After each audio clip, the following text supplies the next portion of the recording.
Bonjour à toutes, bonjour à tous et bienvenue dans cette nouvelle édition des Masterclass de l'excellence commerciale. Aujourd'hui, on va parler de sport de haut niveau, et management, et on a le plaisir, l'immense plaisir de recevoir Jean-Pierre Dolly. Bonjour Jean-Pierre. Bonjour Roland et bonjour à tout le monde. Alors Jean-Pierre, tu as écrit un ouvrage passionnant qui se lit très facilement, Sport et entreprise, manager de talent.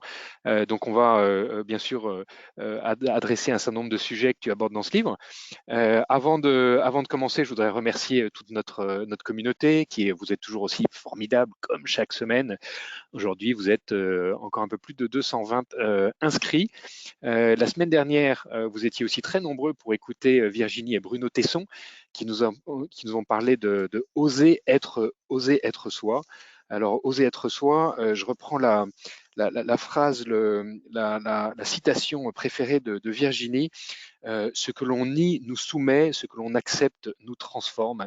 La phrase de Jung. On a parlé de toute l'ambiguïté d'être un leader qui doit projeter une image positive, structurée, cadrée. Être un leader, ça veut aussi dire être authentique. Et donc, il y a parfois cette contradiction à gérer. N'hésitez pas à aller retrouver cet entretien qui était vraiment, vraiment passionnant. Réussir comme dirigeant ou comme dirigeante par Virginie et Bruno Tesson sur notre chaîne YouTube ou sur toutes vos plateformes de podcast préférées. Alors, qui sommes-nous? Les masterclass de l'excellence commerciale sont rendus possibles par Incentive. Incentive, c'est une plateforme d'excellence commerciale qui permet d'onboarder, de former, d'engager et de coacher les équipes commerciales dans un peu plus de 20 pays, dans 9 langues. On travaille dans des univers aussi différents que la banque, l'assurance, les télécoms ou l'industrie.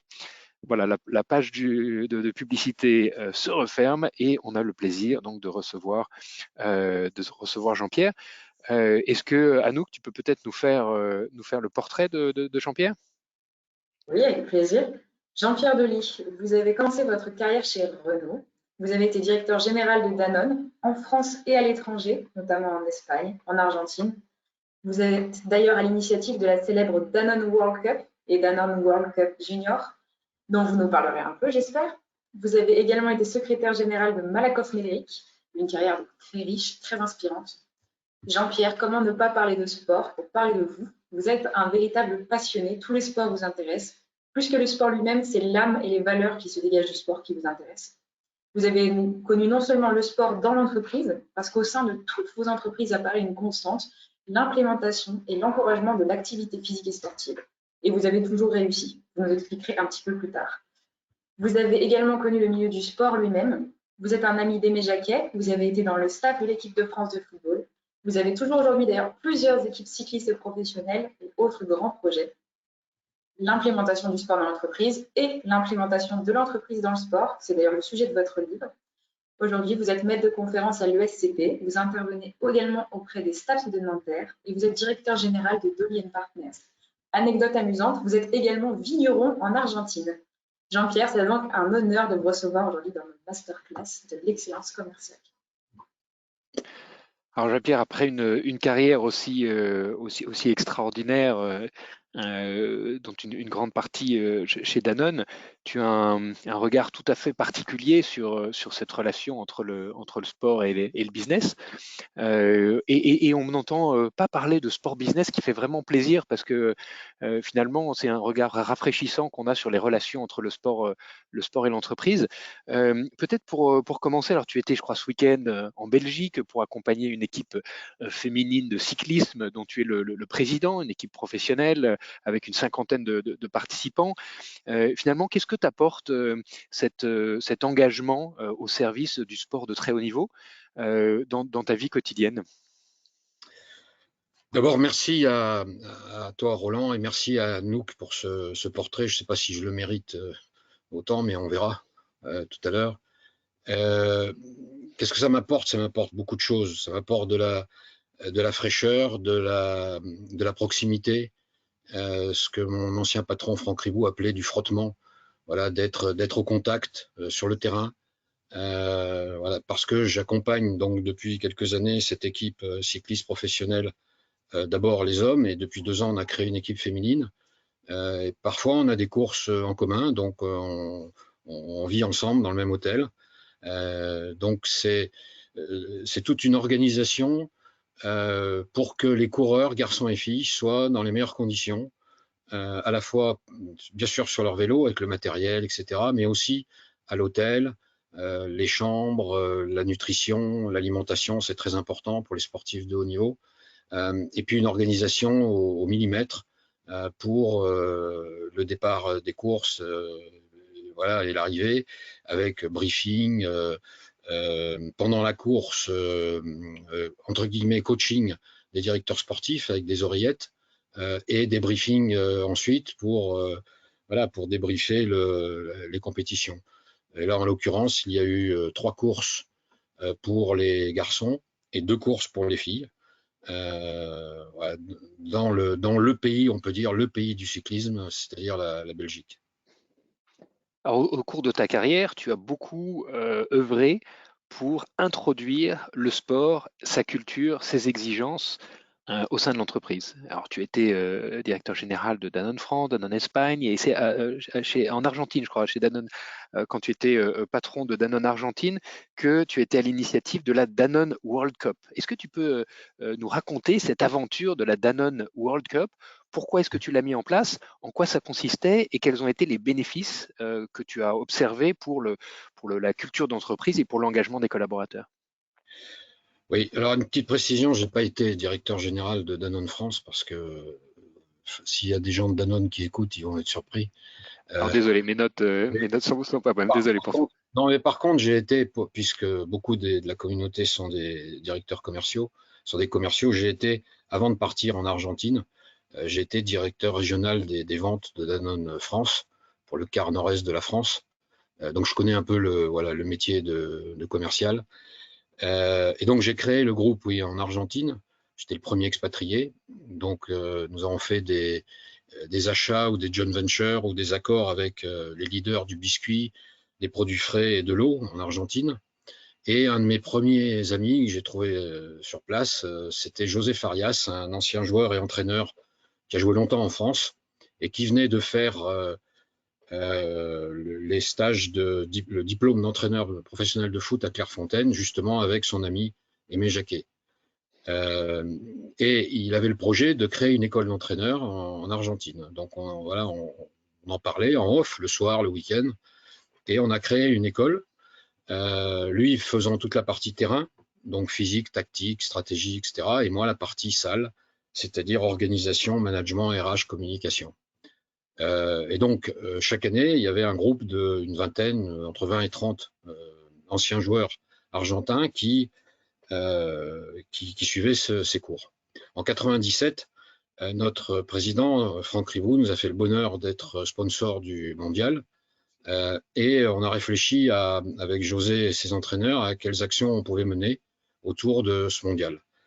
Étant dans un pays, on le sait, très, très axé sur le foot, l'Argentine, et même avec le pays voisin, le Brésil. Et donc on a créé plusieurs choses. J'ai embauché, grâce à José, une ancienne gloire argentine, Mario Kempes, comme public relation. Donc on a fait des tournois pour les enfants, pour les salariés, pour les clients. On a fait des voyages pour venir en France voir les compétitions. Et puis a été créé ce qui existe toujours, la Danone Cup, qui est une compétition pour des benjamins, pour des enfants de 12 ans, qui jouent dans des clubs. Et lorsque leur club au niveau du pays gagne, ils représentent leur pays au niveau international. Depuis 20 ans, ça s'est un peu arrêté avec le Covid, mais pendant 20 ans, c'était une compétition. Voilà. Et parallèlement, nous avons créé la Danone World Cup, cette fois pour les salariés, c'est-à-dire pour les hommes et les femmes des entreprises du groupe Danone dans le monde. Et spécifiquement, nous, en Argentine, au Brésil, on a créé la Danone World Cup Junior pour les enfants des salariés. Donc, c'est une compétition de foot, par équipe de 6 de mémoire. Et voilà, on joue sur des moitiés de terrain. Et l'équipe gagnante pour un pays va dans une finale continentale et puis une finale au niveau intercontinental, au niveau mondial. Donc voilà, une équipe de garçons de salariés, une équipe de filles salariées et une équipe d'enfants du personnel. Voilà, donc évidemment, ça met une ambiance extraordinaire dans l'entreprise parce que vous comprenez qu'il y a dans les équipes, c'est des équipes souvent d'usines, de sièges, d'ateliers, de services, etc. Avec des bons et des moins bons, avec des en forme et pas en forme, etc. Avec des ouvriers, des agents, et puis des managers. Donc il y a un mélange assez intéressant pour la suite sur la cohésion, l'ambiance, voilà, toutes les valeurs qu'on connaît liées au sport et notamment au sport collectif. Est-ce qu'on arrive à mobiliser l'ensemble des typologies de population qu'on peut trouver dans une entreprise, que ce soit dans les usines ou dans les bureaux? Et comment est-ce qu'on fait pour mobiliser, s'assurer que ça ne devient pas juste un projet avec les élites sportives et les jeunes entre 25 et 30 ans? Quand on a fait du sport ou quand on fait du sport, il n'y a pas entre guillemets, de classe sociale ou de statut à l'intérieur d'une entreprise. Quand j'ai commencé chez Renault, on avait des tournois interateliers, interservices, etc. Et on mélangeait joyeusement les ouvriers, la maîtrise, les cadres. Et donc, voilà, les statuts sautent dès qu'on est dans le même vestiaire, sur le même terrain, en short, etc. Donc, personne ne peut être contre fondamentalement le fait de faire, maintenant on appelle ça une activité physique et sportive. Parce que petite précision, le sport, bon, on sait les travers du sport, donc le sport peut faire peur, à juste titre, par ses excès. Mais c'est pour ça qu'on parle dans l'entreprise beaucoup maintenant de APS, activité physique et sportive, ou APA, activité physique adaptée. C'est-à-dire il y a de plus en plus, et j'y contribue modestement à le mettre en place, il y a de plus en plus d'entreprises qui créent des salles, alors bien sûr avec des conditions liées à des lois, notamment sur l'hygiène, la sécurité, etc., qui créent des challenges sportifs. Par exemple, on les connaît, hein, c'est participer à l'étape du Tour pendant le Tour de France, participer au marathon de Paris ou de New York, etc. Il y a beaucoup d'entreprises qui développent ce genre d'activité physique et sportive, et autour aussi de ce qu'on appelle maintenant le sport santé. Il y a eu une loi en France il y a maintenant quelques années qu'on a intitulée Sport sur ordonnance, qui prévoit que si vous faites un minimum d'activité physique et sportive étant atteint d'une maladie un peu grave comme le diabète ou les maladies cardiovasculaires, vous pouvez, en apportant la preuve que vous faites un minimum d'activité physique, être remboursé par la Sécu, et derrière des mutuelles peuvent rembourser. C'est très intéressant parce que on souffre en France par rapport à beaucoup d'autres pays de sédentarité, voire même d'obésité, notamment chez nos jeunes. Et donc c'est très important que non seulement le pays organise des choses autour du sport santé, mais aussi les entreprises. Alors je parlais des maladies graves, importantes, mais il y a aussi l'aspect même mental, puisque il y a des expériences dans des hôpitaux psychiatriques, notamment à Paris. Une amie, la Isabelle Amado, qui a monté un système d'activité physique pour des maladies mentales graves, et qui font pas guérir évidemment les malades, mais améliorent en tout cas le bien-être au quotidien. Voilà un Et peu dans ces périodes ouais. complexes, on en a bien besoin.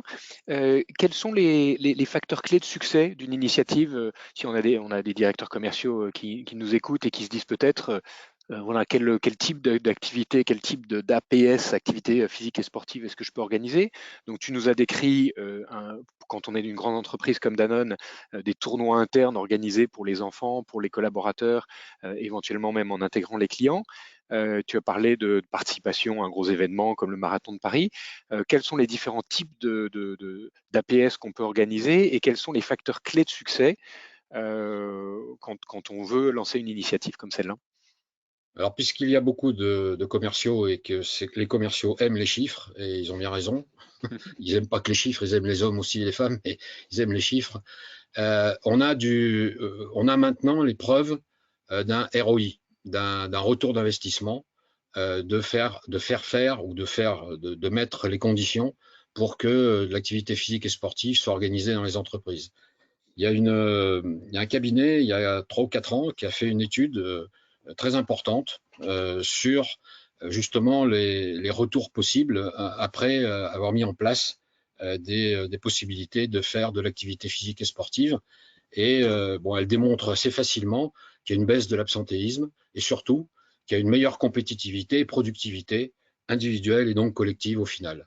Et c'est chiffré, etc. Donc on a la preuve maintenant que faire un minimum d'activité physique et sportive permet une meilleure compétitivité. Et c'est encore plus vrai depuis 2019, c'est tout récent, puisque il y a une loi qui a été votée qui considère que offrir cette possibilité à ses salariés n'est pas considéré comme un avantage en nature, et donc avec une baisse des charges sociales, pas une baisse, il n'y a pas de charge sociale à l'URSSAF si vous mettez en place dans les entreprises une salle de sport, bien sûr, comme je l'ai dit tout à l'heure, avec des conditions liées à la loi, hein, d'hygiène, sécurité, etc.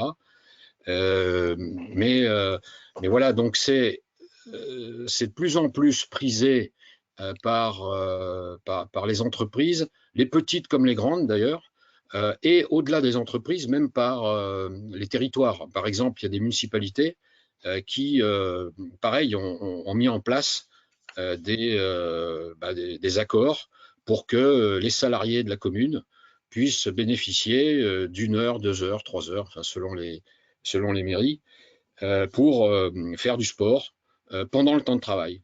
Voilà. Et avec des heures qui ne sont pas comptées comme avantage de nature. Donc concrètement, c'est surtout, ça peut être individuel ou collectif. Ça peut être individuel, aller faire, je sais pas, 1 heure de natation entre midi et 2, ou à un autre moment de la journée. Ça peut être aller s'entraîner, voilà, en fin d'après-midi. Ça peut être aussi sur un plan collectif, tous les sports collectifs. Hein, chez Renault, on avait pratiquement tous les sports collectifs représentés. Ça peut être aussi des entreprises qui font ça, organiser des week-ends de ski ou des week-ends à la montagne. Voilà, donc je dirais que à partir du moment où il y a cette volonté partagée entre les directions, les organisations syndicales, souvent par le biais de l'ex-comité d'entreprise, du CSE maintenant, et des salariés eux-mêmes, ça fonctionne. J'ai une anecdote d'ailleurs dans une entreprise cliente, il y avait un terrain de tennis et ils voulaient le supprimer pour agrandir des locaux de logistique. Alors j'ai dit, non seulement c'est une erreur, mais vous devriez même en construire plus de terrains de tennis, voire de terrains de sport, voire une salle, parce que vous verrez que dans l'avenir, c'est ça qui ça sera très important pour vos résultats, votre ambiance, etc. Et voilà, je me suis permis, enfin, ils m'ont autorisé à m'inscrire, euh, à créer un tournoi de tennis dans lequel je me suis inscrit, et pour l'anecdote que j'ai gagné, et c'est pour un ex-DRH que j'étais, me faire remettre une coupe par un délégué CGT, c'est quand même un peu spécial, quoi. On C'est savoure. une, c'est une jolie anecdote. C'est une jolie anecdote. Alors, il y a une question que certains dirigeants se posent dans leur posture, hein, dans leur posture de leadership. Il y a toujours cette volonté d'être proche du terrain, faire référence au fameux frottement dont parlait Franck Ribou, et puis aussi cette volonté de garder une certaine distance avec les équipes, qui peut être perçue par certains leaders comme une source également d'autorité. Comment est-ce que tu perçois ce sujet-là? Comment est-ce qu'on doit l'aborder? Comment est-ce qu'on doit réfléchir à ce sujet de proximité versus distance qui permettent de garder une hauteur d'autorité? Finalement, c'est assez facile, et je vais là aussi citer un exemple. Hein. Pendant quelques années, j'ai fait la partie management du diplôme d'entraîneur professionnel de football. Et j'avais l'habitude, le premier jour, le premier soir, en fin de soirée, avant d'aller dîner, d'organiser un débat entre Franck Ribou et Aimé Jacquet, qui était à l'époque DTN du foot. Et je leur posais les mêmes questions. Et alors au début, c'était très drôle parce que Franck me disant Jean-Pierre, tu te rends compte, le dieu Mémé qui est champion du monde, je connais le foot un peu, mais quand même. Et Aimé Jacquet, de son côté, me disait mais Jean-Pierre, tu es complètement fou, je sais à peine lire et écrire, tu me mets face à un patron du CAC 40. Bon, bref, je posais les mêmes questions et à 90%, ils apportaient à peu près les mêmes réponses. Et notamment sur ce sujet-là, Aimé disant moi, voilà, je suis un homme de terrain. On m'a confié le rôle de directeur technique national. C'est un boulot très bureaucratique, très administratif. Et pour tout dire, bah, je vois les jeunes s'entraîner en bas. J'ai qu'une envie, c'est d'y aller. Et d'ailleurs, j'y vais. Je laisse mon bureau et j'y vais. Et puis les week-ends, je vais sur les terrains voir des matchs de gamins, de filles, etc. Et parce que ça me maintient sur le terrain. Et je vois réellement ce que c'est que le foot de terrain. Et Franck Ribou disant, bah nous, c'est un peu pareil.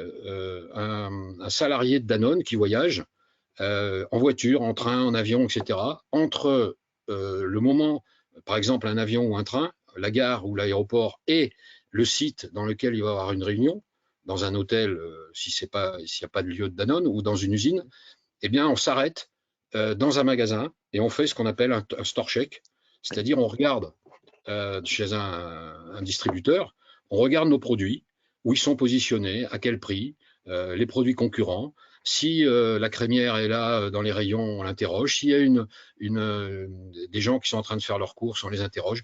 On passe pas longtemps, on passe allez, 5, 10 minutes, maximum un quart d'heure, et pour aller voir sur le terrain comment ça se passe, comment notre produit est positionné, comment il est vécu par les gens. Ce n'est pas du tout faire, entre guillemets, du flicage ou ne pas croire ou ne pas prendre en compte ce que les commerciaux remontent du terrain. C'est être voilà, dans l'action, sur le terrain, et c'est ce que Franck appelle le frottement, la présence directe. Et c'est extrêmement important parce que, comme tu le sais, ou comme beaucoup de commerciaux qui sont directeurs le savent, le pouvoir isole un peu. Et bien sûr, il y a des systèmes de reporting très importants et très intéressants, et encore plus maintenant avec les nouvelles technologies. Mais voilà, moi je l'ai été patron et j'éprouvais ce besoin d'aller sur le terrain parce que voilà, tout seul dans son bureau avec son assistante ou avec des très beaux rapports, des très beaux systèmes de reporting, rien ne vaut le contact et le contact humain notamment avec ses propres salariés et avec ses fournisseurs, avec ses clients, etc. Avec ce qu'on appelle maintenant d'ailleurs les parties prenantes.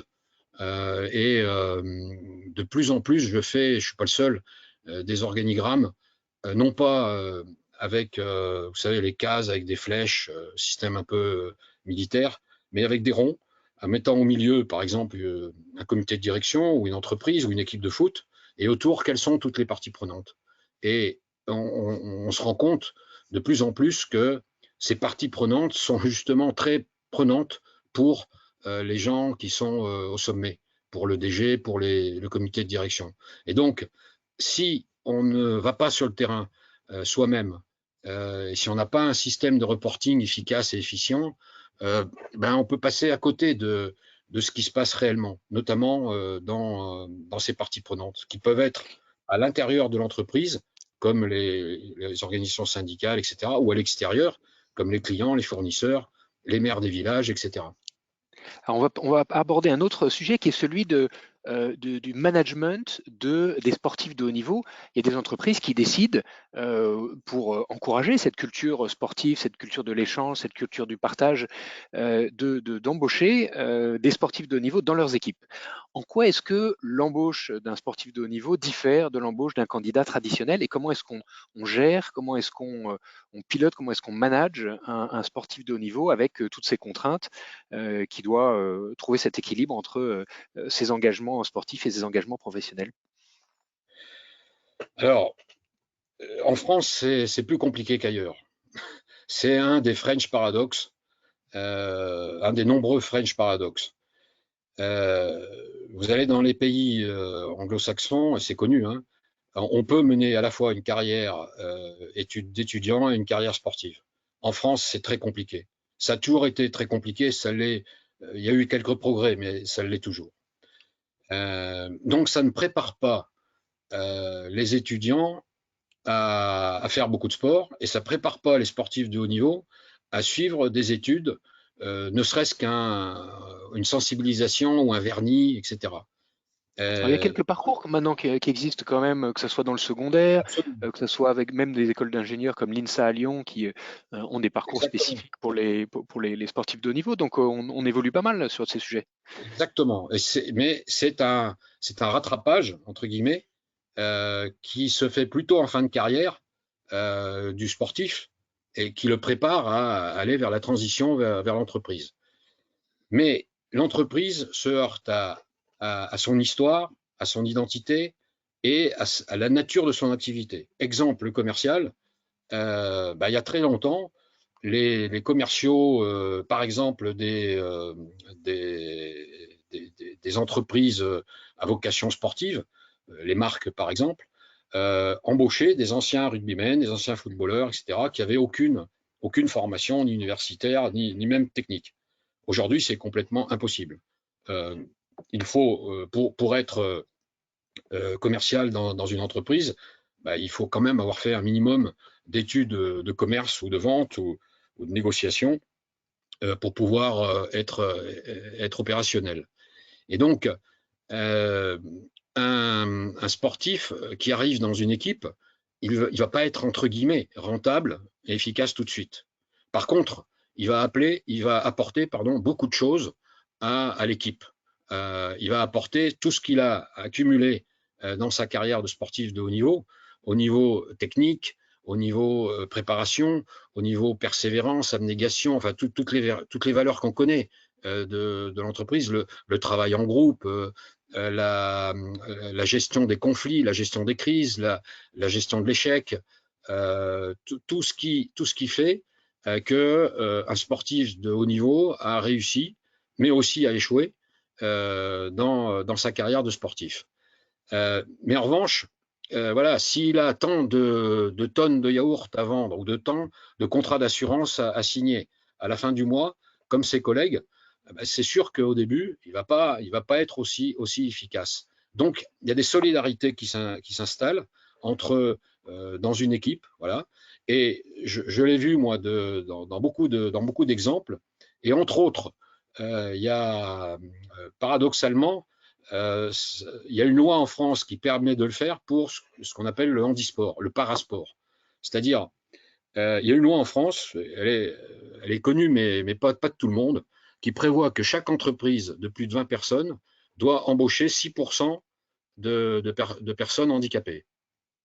D'ailleurs, au passage, je te demanderai off si Incentive applique la loi. Donc, ça veut dire que 6%, c'est beaucoup. Hein. Mais là aussi, c'est comme les sportifs de haut niveau. Comment je fais? Qu'est-ce que ça change dans mon organisation si j'embauche un non-voyant ou si j'embauche un handicapé moteur, voire un handicapé mental? Donc, il y a un travail de réflexion sur comment je fais si j'embauche un tel profil.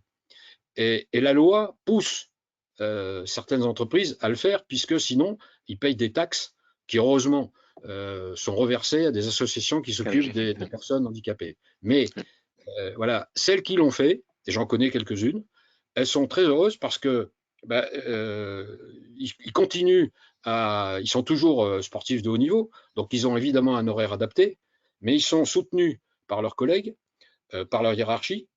Ça va même plus loin, c'est que dans certaines que je connais, ils ont organisé une sorte de concours et selon certains critères, certains salariés, collègues de ces handisportifs vont aux Jeux Olympiques, aux Championnats du Monde pour les soutenir.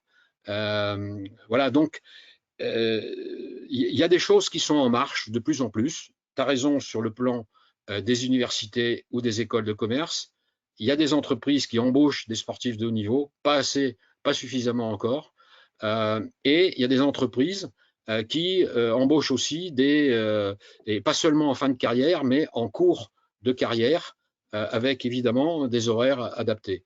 Et aucune ne le regrette parce que, encore une fois, ces jeunes sportifs, hommes et femmes, apportent beaucoup de ce qu'on appelle maintenant les soft skills, c'est-à-dire tout ce qui est émotion, autonomie, responsabilisation, donner du sens, etc. Et tout ce que les jeunes privilégient aujourd'hui, la reconnaissance, la considération, le sentiment d'injustice, etc. Tout ça, les sportifs de haut niveau le connaissent dans leur carrière et peuvent le transférer facilement dans l'entreprise.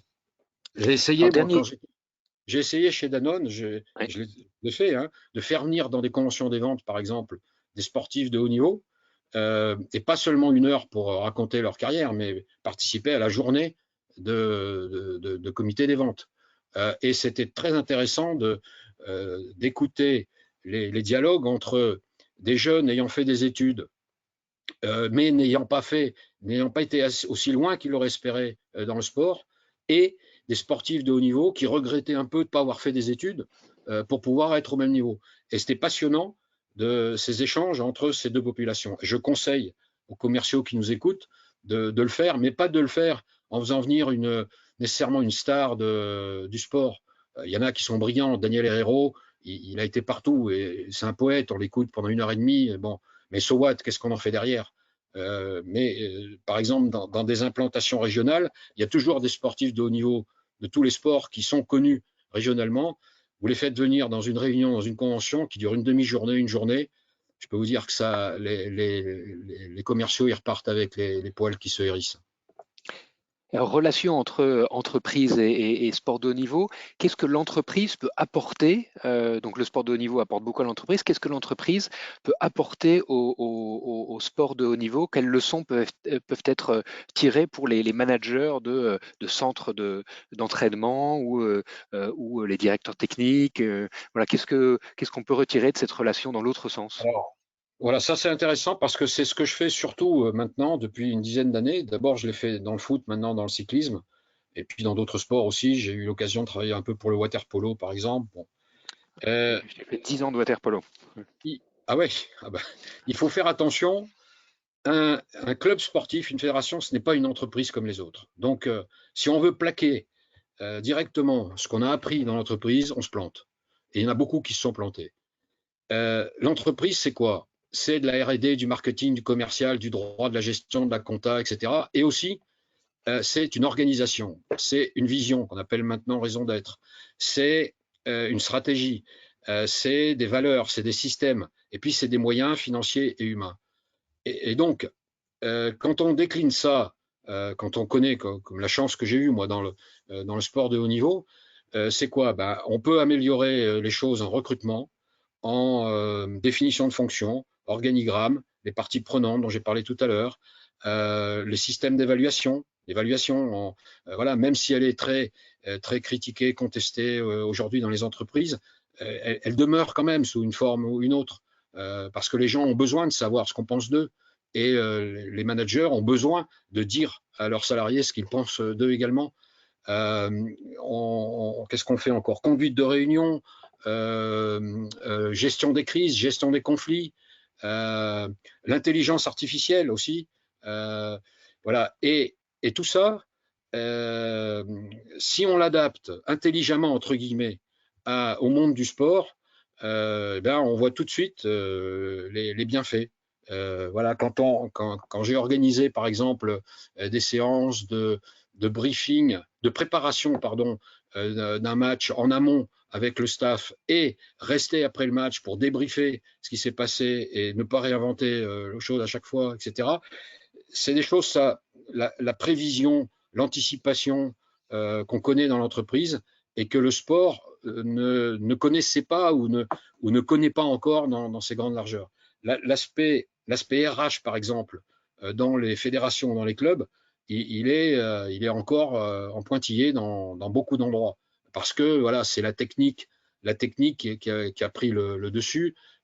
Tous les dirigeants et les opérationnels de ces clubs et de ces fédérations sont des techniciens de leur sport, mais ils n'ont pas cette dimension de ce que peut leur apporter voilà, ce que les entreprises ont mis en place et avec un certain nombre de méthodes qui marchent depuis longtemps, car elles sont bien, comme tu le fais dans Incentive, j'imagine, les entreprises qui réussissent le mieux, c'est celles qui arrivent à conjuguer l'économique et l'humain, la finance et le social, etc. Et dans la durée, pas pour one shot et pas dans un site internet ou dans une brochure en papier glacé, mais véritablement sur le terrain avec les tripes, quoi.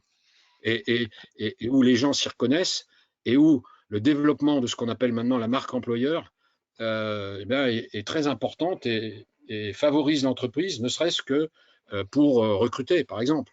Moi, je l'ai bien vu en étant prof en SCP, beaucoup de mes étudiants me demandaient comment faire pour entrer chez Danone, quoi, à l'époque. Réconcilier l'économique et l'humain, c'est sur cette belle phrase qu'on va terminer. Les deux questions traditionnelles à la fin de chaque masterclass. Quelle est la personne ou est-ce qu'il y a une anecdote de management qui t'a marqué plus particulièrement au cours de ta vie professionnelle? Bah, moi, j'ai été marqué par un immense monsieur qui était Antoine Ribou, le père de Franck. C'est lui qui m'a embauché chez BSN à l'époque.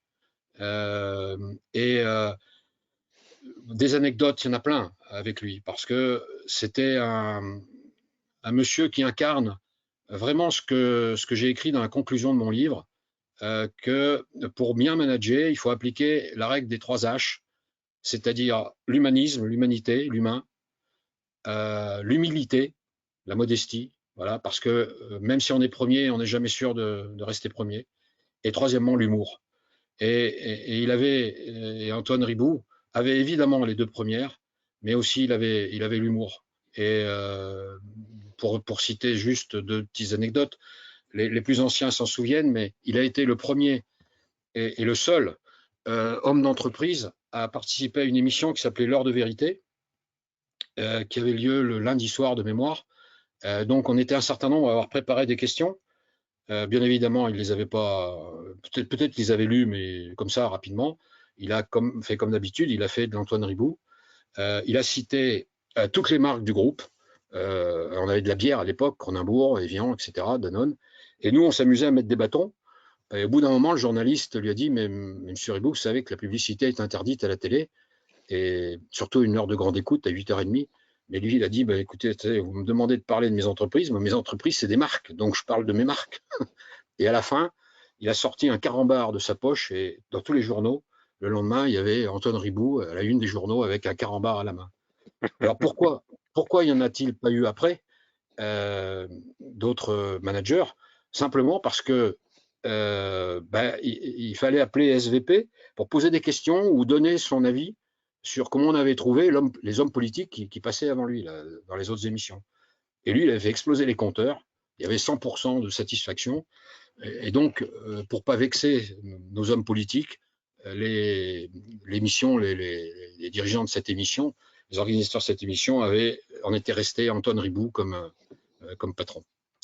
Et ben Voilà. notre carambar à nous aujourd'hui, c'est ton livre Sport et entreprise, manager de talent. La dernière question, c'est une citation qui t'inspire? Alors oui, j'en ai plusieurs parce que sur mon site, si vous allez sur mon site Dolly Partner, vous en trouverez des dizaines, pour pas dire des centaines. Moi, il y en a 2 ou 3 qui me plaisent beaucoup. Il y en a une qui me plaît beaucoup, c'est d'un énorme penseur du XXe siècle qui s'appelle San Antonio. On ne meurt pas riche de ce qu'on a fait, on meurt pauvre de ce qu'on n'a pas fait. On ne meurt pas riche de ce qu'on a fait, On meurt on meurt pauvre pauvre de ce qu'on n'a pas fait. de ce qu'on n'a pas fait. Et alors, il y en a une autre que j'aime beaucoup. Antoine Ribou citait, lui, justement, à l'heure de vérité, il a signé en disant réfléchir en stratège et agir en primitif, qui est de René Char. Et moi, j'en ai une autre de René Char que j'aime beaucoup, c'est impose ta chance, serre ton bonheur et va vers ton risque. À te regarder, ils s'habitueront. Voilà, René Char. Et je vous conseille, dans mon bouquin, je ne mets pas beaucoup de bibliographie, mais dans celui d'avant, qui est l'accordeur de talent, voilà celui-ci, il y a une bibliographie, il n'y a pratiquement aucun ouvrage de management. Mais par contre, il y a du Saint-Exupéry, du René Char et d'autres écrivains. Dans la littérature, il y a énormément de pensées applicables et à l'entreprise et au sport. Alors pour aller plus loin, bien sûr, ton dernier ouvrage, Sport et entreprise, manager de talent, le livre que tu viens de mentionner, L'accordeur de talent, publié en 2012, optimiser la performance d'une équipe avec toutes les références, et vous avez le lien pour l'acheter à la FNAC. Et puis, alors le stratège, un joli film avec Brad Pitt, hein, un ancien joueur de baseball qui dirige son équipe avec beaucoup d'innovation dans le management. Et puis un livre de Maxence Fontanelle, sportif de haut niveau, manager en devenir, publié en 2011. La semaine prochaine, nous aurons l'immense plaisir de recevoir Hubert Joly. Hubert Joly vient de publier un bouquin qui est déjà un best-seller aux États-Unis et qui vient de sortir en France, qui s'appelle L'entreprise, une affaire de cœur, comment réinventer le capitalisme pour un futur durable. Hubert Joly, c'est l'ancien patron de Best Buy, qui est l'équivalent de Darty aux États-Unis, qu'il a repris en quasi-faillite face à Amazon et qu'il a remonté en 10 ans. En 7 ans, le cours de bourse a été multiplié par 10. Il enseigne maintenant à la Harvard Business School. On aura l'immense plaisir et l'honneur de l'accueillir la semaine prochaine. Alors, ce sera à 17h parce qu'il est aux États-Unis. Et donc, la masterclass, exceptionnellement, la masterclass de l'excellence commerciale de la semaine prochaine sera à 17h. Jean-Pierre, si tu as encore quelques minutes, on sera ravis de prendre les questions de nos auditeurs. Est-ce que Anouk, il y a des questions qui ont été déjà postées? Vous pouvez les poster directement sur l'interface de GoToWebinar. Alors oui, on a plusieurs questions. Tout d'abord, bonjour, quel est le pourcentage d'entreprises qui instaurent ce type de management? Pourquoi les managers n'intègrent pas cet esprit d'équipe sportive au sein de l'entreprise pour créer une vraie cohésion d'équipe? L'équipe de France de rugby nous a fait une belle démonstration de ce bel d'esprit d'équipe. Oui, bah, je peux être que d'accord avec la dernière phrase que tu as dit, Anouk. Le pourcentage, j'en ai aucune idée parce que j'ai lu aucune statistique là-dessus. Je trouve par mon métier de conseil que c'est en marche. Et c'est en marche dans les entreprises, c'est en marche dans les territoires. C'est malheureusement pas assez en marche dans les écoles parce que tout part de là. Aujourd'hui, on ne peut pas dire qu'on est complètement un pays sportif quand il y a 2,7 heures de sport, d'activité physique et sportive à l'école pour des enfants français entre la 6e et la terminale. Alors bien sûr, c'est compensé par tout ce que font les clubs le mercredi après-midi ou le week-end, mais c'est largement insuffisant. Donc, je suis incapable de dire un pourcentage, mais étant un peu dans l'entourage du sport de différentes façons, je trouve que voilà, c'est en marche et notamment la loi sport et société, la loi sport sur ordonnance, tout ce qui se développe autour des risques de sédentarité, tout ce qui se développe depuis 2 ans avec le confinement, le travail à domicile, le télétravail, etc. Tout ça favorise une prise de conscience, je pense, mais voilà, on est en marche, on va dire. Alors, comment les meilleurs coachs sportifs managent-ils leurs champions et leur haut potentiel? Alors, ça c'est intéressant. Il y a un chapitre de mon livre qui traite de la comparaison entre les SHN, donc sportifs de haut niveau, et les HP, les hauts potentiels de l'entreprise. Les uns, d'ailleurs, les SHN, ça correspond à un statut. Ça se mérite d'être SHN. On a un statut, on a même un petit salaire. HP, c'est pas un statut. C'est une direction générale ou une DRH qui décide qu'un tel peut être un haut potentiel et gravir 2-3 échelons supplémentaires dans l'entreprise. Donc déjà, c'est pas tout à fait la même chose. Et comment manage-t-il?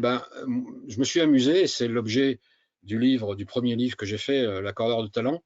de comparer l'organisation et le management et la gestion des ressources humaines chez des managers d'entreprise qui réussissent dans la durée, chez des coachs sportifs qui réussissent dans la durée, chez des musiciens, chefs d'orchestre, chez des chefs de cuisine qui ont depuis 10, 15, 20 ans 3 étoiles.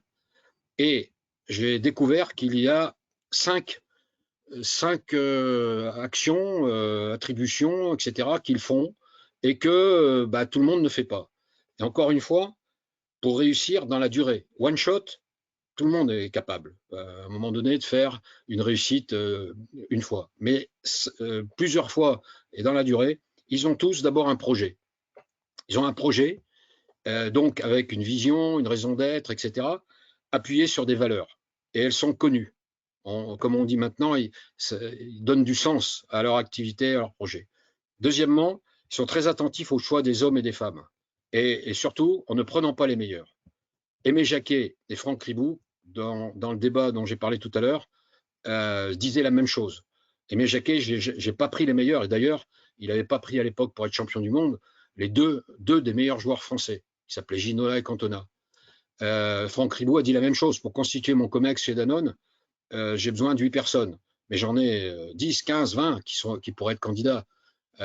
Donc, je gère beaucoup plus mes remplaçants, disait Aimé Jacquet.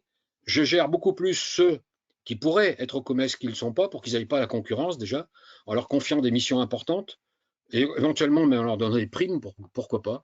Voilà. Donc le choix des hommes n'est pas nécessairement les meilleurs, très important. Troisièmement, tout basé sur le groupe, l'équipe, la solidarité, la gestion des égos. Voilà, parce qu'ils savent, ces gens-là, que le tout est plus que la somme des parties.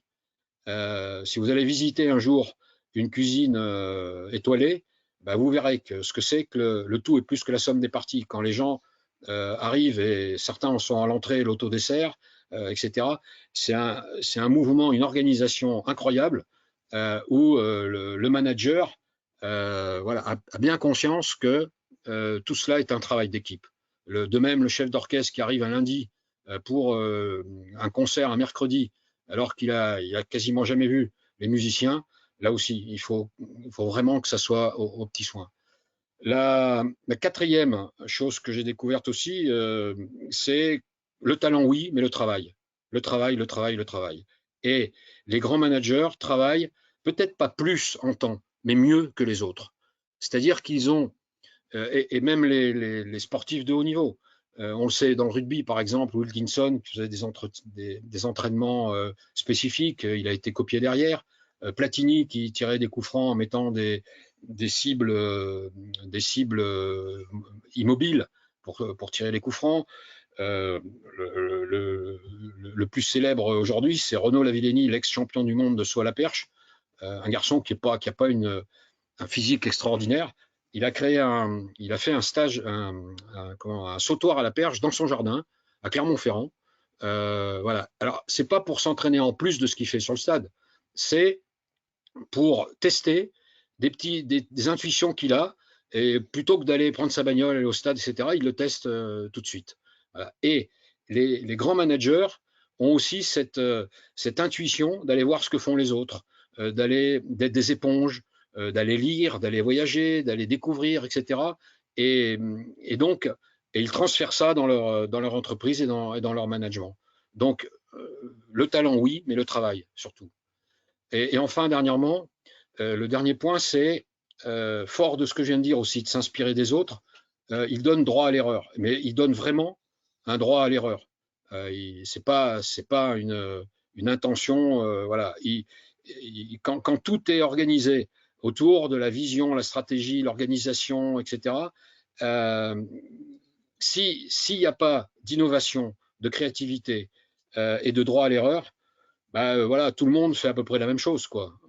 Toutes les entreprises ont à peu près les mêmes moyens pour embaucher les mêmes profils, avoir les mêmes technologies, etc. Donc, qu'est-ce qui va faire la différence? Justement, c'est l'humain, et l'humain dans sa capacité à innover, à créer, à prendre des risques mesurés, et donc à donner le droit à l'erreur. Voilà en gros, il y en a d'autres sûrement, hein, mais voilà, modestement, moi, ce que j'ai repéré, puisque j'ai la chance de connaître au moins une, voire plusieurs personnes, des de ces différentes fonctions que j'ai décrites au début. Jean-Pierre, un immense merci pour cet entretien. On aurait envie de continuer. On essaye d'être rigoureux sur le timing avec notre audience qui a des agendas très occupés. Un immense merci pour cet échange où tu nous as partagé ta passion pour le sport. On a pu explorer ensemble tout ce que le sport de haut niveau apporte dans une entreprise, mais aussi ce que la culture d'entreprise peut apporter aujourd'hui au sport de haut niveau. Et puis, je retiens ta citation de San Antonio, on ne meurt pas riche de ce qu'on a fait, on meurt pauvre de ce qu'on n'a pas fait. Un immense merci pour ta participation. On vous retrouve tous la semaine prochaine pour cet entretien exceptionnel avec Hubert Joly, professeur à la Harvard Business School, auteur de L'entreprise, une affaire de cœur, The Heart of Business en anglais, qui va nous parler de réinventer le capitalisme pour un futur durable. Je vous souhaite à tous une excellente journée et à la semaine prochaine. Merci à vous. Au revoir.